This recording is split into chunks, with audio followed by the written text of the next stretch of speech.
اور ساتھیوں، بس مدینے میں وہ دن بڑا عجیب تھا جب سیدنا فاروق اعظم کے بیٹے کا معاملہ آ گیا۔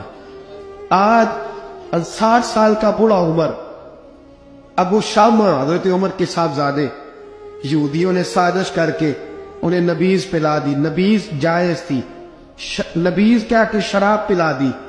پھر مقدمہ قائم ہوا، کہا اب پتہ چلتا ہے عمر کتنا عدل کرتا ہے۔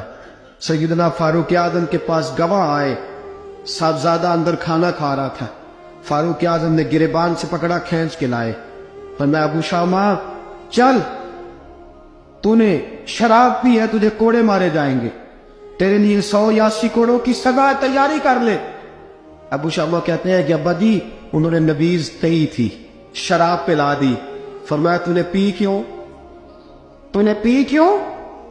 بڑے بزم میں بار شیر مسجد نبوی کا فاروق اعظم، اولاد تو بزدل کر دیتی ہے نا بندے کو، اولاد تو کمزور کر دیتی ہے۔ آج مدینے نے عجیب ماجرا دیکھا، حضرت فاروق اعظم کی زوجہ روتی ہوئی آئی، کہنے لگی حضرت جی میرا لخت جگر ہے، ایک کوڑے کے بدلے پیدل حج کروں گی، ایک کوڑے کے بدلے صدقہ اور خیرات کروں گی، میرا بیٹا غلطی کر بیٹھا ہے، یہ کام نہ کرے۔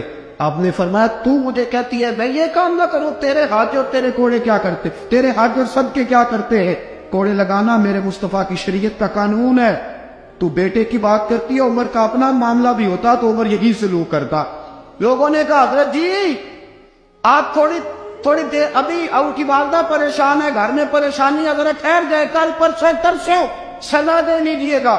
فرمایا تمہیں یاد نہیں جب مدینے کی ایک بی پی نے چوری کر لی تھی اور میرے مصطفیٰ کی بارگاہ میں کہا گیا تھا حضور ذرا ٹھہر جائے، سزا نہ دے، تو حضور نے فرمایا تھا اگر فاطمہ بھی چوری کرتی تو ہاتھ کاٹ دیتا۔ تمہیں یاد نہیں مگر مصطفیٰ کے ٹکڑے کھانے والا ہوں، میں کیوں دیر کروں؟ اس نے گناہ کرنے میں دیر کی ہے جو سزا میں دیر کروں، برساؤ کوڑے۔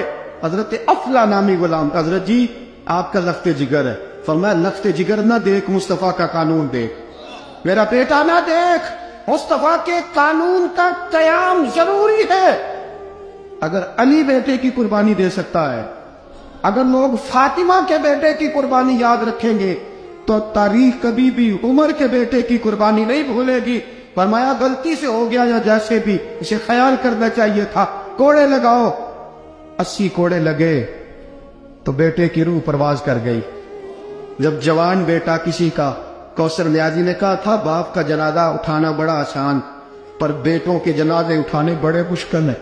جب فاروق اعظم کا بیٹے کا انتقال ہوا، بیٹے نے آنکھیں کھولی، باپ کی طرف دیکھا تو سیدنا فاروق اعظم عدل و انصاف، 2 آنسو آنکھوں میں آئے، کہ بیٹا حضور سے جا کے کہنا